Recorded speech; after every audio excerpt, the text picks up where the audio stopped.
ഈ അഡൽട്ട്ഹുഡിലേക്ക് വന്നതിന് ശേഷം ഐ ഡോണ്ട് അങ്ങനെ ചെയ്യില്ല. But I always want to do something in horror. കാരണം സിനിമ കണ്ട് പേടിക്കുന്നുണ്ട് ആവശ്യത്തിന്. അപ്പോൾ അങ്ങനെ ഹൊറർ ഇഷ്ടമാണ്. പക്ഷെ ഈ സിനിമാക്കാരായതുകൊണ്ടേ ഇപ്പൊ നമ്മൾ കണ്ടിട്ടുള്ള എല്ലാ ഹൊറർ സ്റ്റാൻഡേർഡ്സും സെറ്റ് ചെയ്യുന്നത് സിനിമാക്കാരാണല്ലോ. അപ്പോൾ ഒരാൾ നടക്കുന്നു, പെട്ടെന്ന് ബാക്കിലൂടെ കരഞ്ഞുകൊണ്ടോടുന്ന കുട്ടി, അല്ലെങ്കിൽ വെളുത്ത സാരി, അങ്ങനെ മറ്റേ രക്തം പുരണ്ട ദേഹം, ഇതൊക്കെ നമ്മൾ കാണിക്കുന്നത് സിനിമാക്കാരും. അപ്പോൾ ഇതിൽ തന്നെയാണല്ലോ ഒരു പ്രധാനപ്പെട്ട ഒരു ജീവിതത്തിന്റെ ഭാഗവും കടന്നു പോയിട്ടുള്ളത്. ഇപ്പൊ സിനിമ വന്നിട്ട് 15 വർഷമായി ബാസി. അപ്പം ഈ ഇവിടെ നിന്ന് അങ്ങോട്ട് പിന്നെ അങ്ങോട്ട് ഈ പ്രേതപടങ്ങൾ കണ്ടിട്ട് പേടിയാവാത്ത അവസ്ഥ അങ്ങനെ ഉണ്ടോ? ഇല്ല ബ്രോ, ഐ ഗോട്ട് ഈ ഇടക്ക് വരെ കണ്ടിട്ട് പേടിച്ചായിരുന്നു. അപ്പൊ അങ്ങനെ പേടിക്ക് കുറവൊന്നുമില്ല. ഡൈസേറെ കണ്ട് പേടിക്കുക അങ്ങനെ ഉണ്ടോ? I do get scared bro. ഇഷ്ടമാണ് അങ്ങനത്തെ. ഇപ്പൊ സിനിമയിൽ ഉപയോഗിക്കുന്ന ടെക്നിക്സ് അത്യാവശ്യം ലൈക്ക് ഹൗ യു സെഡ്, നമ്മുടെ ഇവിടെ ഇത്തിരി ബാർ ഹൈ ആണ്. ഇപ്പൊ പേടിപ്പിക്കാനുള്ള വകുപ്പുകൾ ആൾക്കാർ കാണിക്കുന്നുണ്ട് സിനിമയിൽ. I enjoy it bro. ഇപ്പൊ സിനിമയിൽ വന്നിട്ടേ ഇപ്പൊ ഇത് ഫേക്ക് ബ്ലഡ് ആണ്, അല്ലെങ്കിൽ ഇത് ഇന്ന ഡ്യൂപ്പാണ് ചെയ്യുന്നത്, ഇത് ഫ്ലഷ് അല്ല, ഇത് കുറച്ച് എക്യുപ്മെന്റ്സും ഇതൊക്കെ വെച്ച് ക്രിയേറ്റ് ചെയ്യുന്നതാണ്, അതൊക്കെ നമുക്ക് മനസ്സിലാവുമല്ലോ. അത് മനസ്സിലായിട്ടും ഹൊറർ സിനിമകൾ ആസ്വദിക്കാൻ പറ്റാറുണ്ടോ? തീർച്ചയായിട്ടും. ഞാൻ ഹൊറർ പടത്തിന്റെ ഒരു ഹ്യൂജ് ഫാനാണ്. എനിക്ക് പേടിക്കാൻ ഭയങ്കര ഇഷ്ടമാണ്. പേടിക്കുകയും ചെയ്യും. ഞാൻ ഒറ്റയ്ക്കിരുന്നേ കാണുകയുള്ളൂ. എനിക്ക് ഒറ്റയ്ക്കിരുന്ന് രാത്രിയിൽ തന്നെ റൂമിൽ വാതിലടച്ച് ഇരുട്ടത്ത് കാണാനാണ് ഇഷ്ടം ഹൊറർ പടം. എന്നിട്ട് ഞാൻ പേടിക്കും. എന്നിട്ട് എനിക്ക് ഇരുട്ടത്ത് പോകാനും പേടിയായിരിക്കും. എന്തെങ്കിലും ശബ്ദം കേട്ടാൽ പേടിച്ച് വരച്ച് അവിടെ ഇരിക്കുകയും ചെയ്യും. പക്ഷെ ഐ എൻജോയ് ഇറ്റ്. ഇപ്പോ ലാസ്റ്റ് ആയിട്ട് I have seen this movie Veronica, Netflix. അത് ട്രൂ സ്റ്റോറിയും കൂടെ ആണെന്ന് അറിഞ്ഞപ്പോ എന്റെ സെയിം പടം എന്ന് വെച്ചാൽ ഇറ്റ്സ് ബിക്കോസ് അത്രയും ഞാൻ ഇത് പറയുന്നത് ട്രൂ ആയതുകൊണ്ടാട്ടോ. ലൈക്ക് അത് റിയലൈസ് ചെയ്ത് കഴിഞ്ഞപ്പോ ശരിക്കും ഞാൻ പേടിച്ചിട്ടുണ്ട്. ഇപ്പൊ കോൺജറിങ്ങിന്റെ ഒക്കെ ഭയങ്കര ഫാനായിരുന്നു ഞാൻ. പിന്നീടാണ് ഇപ്പൊ ആ ഒരു പേടിക്കുന്ന എലമെന്റ് എനിക്ക് കുറെ കുറഞ്ഞതായിട്ട് ഫീൽ ചെയ്തത്. ഇപ്പൊ അധികം ഞാൻ കോൺജറിങ് കണ്ട അത്രയും പേടിക്കാറില്ല. പക്ഷെ യെസ്, എക്സാക്ട്ലി.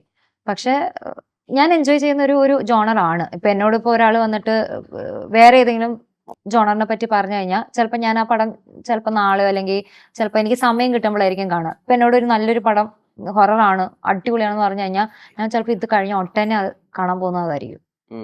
അത്രയും എഫേർട്ട് ഇട്ട് ഹൊറർ പടം കാണാൻ ശ്രമിക്കുന്ന ഒരു വ്യക്തിയാണ് ഞാൻ. ഹൊററിനോട് എങ്ങനെയാ പ്രിയം? ഹൊററിനോട് ഭയങ്കര യോജിപ്പില്ലാത്ത ആളാ. എനിക്ക് ഭയങ്കര പേടിയുള്ളതാണ്.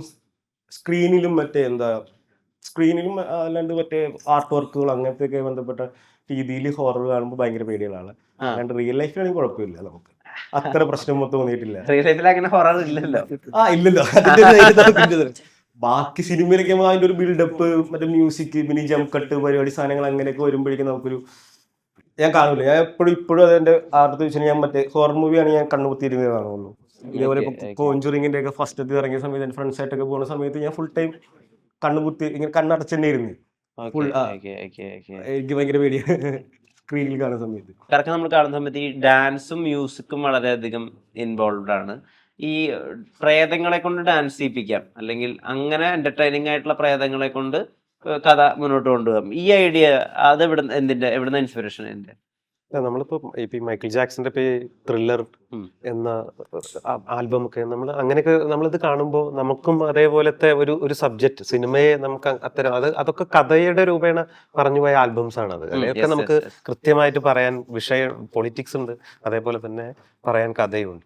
നമ്മൾ ഒരു സിനിമ ചെയ്യുമ്പോൾ ഇങ്ങനെ ഒരു ഡാൻസിങ് കോസ്റ്റിനെ അങ്ങനെ ഒരു പാറ്റേൺ നമ്മൾ ആദ്യം തന്നെ ചിന്തിച്ചതാണ്. കാരണം ഒരു നോർമൽ ഇവിടെയുള്ള സിനിമ ഹൊറർ പടങ്ങളെ ടെംപ്ലേറ്റ് മാറ്റിയിട്ട് വലിയ വേറൊരു സംഭവം ഉണ്ടാക്കുക എന്നുള്ളതല്ല. കാരണം ഹൊറർ പടങ്ങളിലേക്ക് ടെംപ്ലേറ്റ് ഏകദേശം ഒരു സെയിം പാറ്റേണിൽ വന്ന് നിൽക്കുന്നതാണ്. അപ്പൊ നമുക്ക് അതിന്റെ മേക്കിങ്ങിൽ എങ്ങനെ അതിനെ ഡിഫറെന്റ് ആക്കാം എന്നുള്ള ഒരു പരിപാടി കൊണ്ടുവന്നപ്പോൾ നമ്മൾ ആ കഥയിലുണ്ടായിരുന്ന കഥാപാത്രങ്ങൾ ഡാൻസേഴ്സ് ആയിരുന്നു എന്നുള്ളതും, അത് ആ ഡാൻസേഴ്സ് നമ്മൾ ആ കാലത്തിൽ മരണപ്പെട്ടു പോകുന്നതും അവരുടെ പ്രേതങ്ങൾ ഈ പറഞ്ഞ 80കളിൽ മരണപ്പെട്ടു പോയവരുടെ പ്രേതങ്ങൾ അതെ 2026 തിരിച്ചെത്തുമ്പോൾ അവർ കാണുന്ന കാഴ്ചകളൊക്കെയാണ് നമ്മൾ സിനിമയിലിടും. കാരണം 80ൽ മരിച്ചു പോയവരും 2026 ഉണ്ടാവുന്ന ഈ അൾട്ടിമേറ്റ്ലി ഒരു ബൂം ചേഞ്ച് നമ്മൾ എങ്ങനെയാണ് അവര് ഇവിടെ ഈ ലോകത്തെ പ്രേതങ്ങളായവരാണെങ്കിലും കാണുക എന്നത് അത് തന്നെയായിരിക്കും സിനിമ നമ്മൾ പറയാവുന്ന ഒരു ക്യൂരിയോസിക് ആയിട്ടുള്ള ഒരു എലമെന്റ്. ഞാൻ മ്യൂസിക് ആയിട്ട് റിലേറ്റ് ചെയ്ത ആളുകളുടെ അടുത്ത് മൈക്കിൾ ഇറങ്ങിയ സമയത്ത് മൈക്കിൾ ജാക്സന്റെ ഒരു കാര്യം ചോദിച്ചു. അപ്പൊ ഞാൻ ഈ അടുത്തൊരു ഇന്റർവ്യൂ കണ്ടപ്പോൾ ചിമ്പു ആദ്യമായിട്ട് ജീവിതത്തിൽ നിരാശ കൊണ്ട് കുടിക്കാൻ തുടങ്ങിയത് മൈക്കിൾ ജാക്സൺ മരിച്ച അന്നാണ് ആൾ ആദ്യമായിട്ടൊരു ആൽക്കഹോൾ എടുത്ത് കഴിക്കുന്നത്, ആ വിഷമം മറക്കാനും ഉറങ്ങാനും വേണ്ടിയിട്ട്. ഹേഷാം അബ്ദുൾ വഹാബിനോട് ഞാൻ ചോദിച്ച സമയത്ത് ആൾ പറഞ്ഞ ആൾ ഒരു 1-2 ദിവസം നിർത്താതെ കരഞ്ഞുകൊണ്ടിരിക്കുകയാണ്. ഈ പാട്ട് കരയും. സോ മൈക്കിൾ ജാക്സൺ എത്രമാത്രം ഇൻഫ്ലുവൻസ് ചെയ്തിട്ടുണ്ട്, ഇമ്പാക്ട് ചെയ്തിട്ടുണ്ട് ശ്രീനാഥ് ബാസിയെ? ചെറുപ്പത്തില് ഫുള്ള് ഫുൾ പുള്ളിയുടെ പരിപാടിയായിരുന്നു ചെറുപ്പം പോലെ. അപ്പോൾ I don't think does anybody പുള്ളിയുടെ ഒരു എന്താ പറയാ, his music was that powerful, I feel like. അപ്പോൾ definitely inspired by Michael Jackson. ഈ മൂൺ വാക്ക് പഠിക്കാൻ വേണ്ടി കഷ്ടപ്പെട്ട ശ്രീനാഥ് ബാസി ഉണ്ടായിരുന്നു. പിന്നെ അത് ആ പടത്തിൽ ഞാൻ കഷ്ടപ്പെടുന്നുണ്ടല്ലോ. So ya man, like is always an inspiration. So Michael കണ്ടിരുന്നോ തിയേറ്ററിൽ പോയിട്ട്? No bro, I haven't seen the movie yet. പക്ഷെ ഞാൻ വാഴ 2 കണ്ടു. So getting there.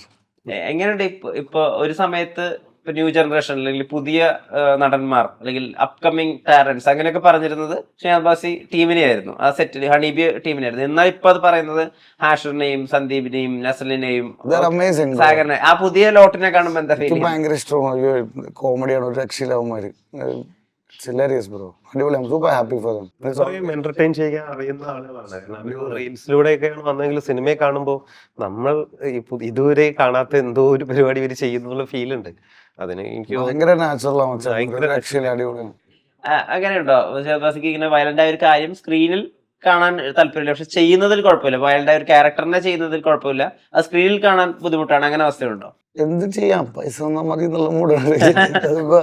അങ്ങനെ ലൈക്ക് ഐ ഫീൽ ലൈക്ക് ഇപ്പൊ റിയൽ ലൈഫിൽ ഒരു രീതിയിലുള്ള വയലൻസോ ഒച്ചപ്പാടും ബഹളോ ഇല്ലാണ്ട് സമാധാനമായിട്ട് ജീവിക്കുന്ന ഒരു ആളാണ് ഞാൻ. അങ്ങനെ ജീവിക്കാനാണ് ആഗ്രഹിക്കുന്നത്. ബാക്കിയുള്ള ആക്ഷനൊക്കെ സിനിമയെ പോരാളിയാണ്. We should get paid for it, അത്രേ ഉള്ളൂ. ബാക്കിയുള്ള കോമഡികൾക്കൊക്കെ I feel like I should get paid for it. അത്രയ്ക്ക് എനർജി അതും ദേഷ്യവും ഇതെല്ലാം ചെയ്യണമെങ്കിൽ സിനിമ ചെയ്യണമെന്നല്ല, ജീവിതത്തിലില്ലാത്ത ജീവിതം ഇങ്ങനെ സമാനമൊക്കെ ആയിട്ട് ചായ, കടി, വീട്ടിലെ ഭക്ഷണം, സമാധാനം. ഞാൻ ഈ പൊങ്കാലയുടെ ഒരു ഫുൾ ലെങ്ത് ഫൈറ്റ് സീക്വൻസ് ഇങ്ങനെ റീലിൽ ഇങ്ങനെ കണ്ടുകൊണ്ടിരിക്കുകയായിരുന്നു ഇൻസ്റ്റയിൽ. അപ്പോൾ ഞാൻ പണ്ട് ഇന്ത്യൻ എക്സ്പ്രസിന് ശ്രീനാഥ് ബാസി കൊടുത്തൊരു ഇന്റർവ്യൂ ഉണ്ട്, പണ്ടത്തെ കേട്ടോ, അതായത് ഡാത്തടിയ ടൈമിൽ. അപ്പോൾ ആ ടൈമിൽ ഇങ്ങനെ ചോദിക്കുന്നുണ്ട്, അനുസരണയുള്ള കുട്ടിയായിരുന്നോ കോളേജിൽ എന്ന് പറഞ്ഞു. ഞാൻ വളരെ അനുസരണയുള്ള കുട്ടിയായിരുന്നു. ഞാൻ ഷൂട്ടിങ്ങിന് പോയിട്ട് എൻ്റെ താടി മുടി വളർന്നിട്ട് എൻ്റെ പ്രൊഫസർ എനിക്ക് ട്രിമ്മർ തന്നിട്ടുണ്ട്, അത് വടിച്ചു കളയാൻ വേണ്ടി. സ്പോട്ടിൽ അത് വടിച്ചു കളഞ്ഞിട്ടുണ്ട് എന്ന് പറഞ്ഞിട്ടുണ്ട്. എന്നെ തന്നിട്ടുണ്ട്, റേസർ വന്നിട്ട് പിറ്റോന്ന് പറഞ്ഞു പോയി ക്ലീൻ ചെയ്ത് വന്നത്. ഒരു ഗോട്ടി ഉണ്ടായിരുന്നു എനിക്ക്. അത് ബാൻഡ് പരിപാടിയൊക്കെ ആയിട്ട് പോവായിരുന്നു കോളേജിൽ. അപ്പോൾ അതിന് പോയിട്ട് തിരിച്ചു വരുമ്പോൾ ഇത്തിരി ചെറിയ എന്തെങ്കിലുമൊക്കെ ഇങ്ങനെ വെച്ചിട്ട് പോകണം. അപ്പോൾ ഇതിൽ കമ്മൻ ഞാൻ ചിന്മയ വിദ്യാപീഠിലാണ് പഠിച്ചത് അവിടെ. അപ്പോൾ വി ഹാവ് യൂണിഫോംസ് ആൻഡ് രാവിലെ 7:30 ഒന്ന് ഹരിയോം ഒക്കെ പറഞ്ഞ് ഭയങ്കര ടിപ്പ് ടോപ്പാണ്. അപ്പോൾ ചെറിയ റോക്കൊക്കെ കഴിഞ്ഞ് തിരിച്ചു തന്നെയായിരുന്നു ഫുള്ളും. നമ്മൾ ഇവിടെ വേണം പോയി ഷേവ് ചെയ്തിട്ടോടാന്ന്.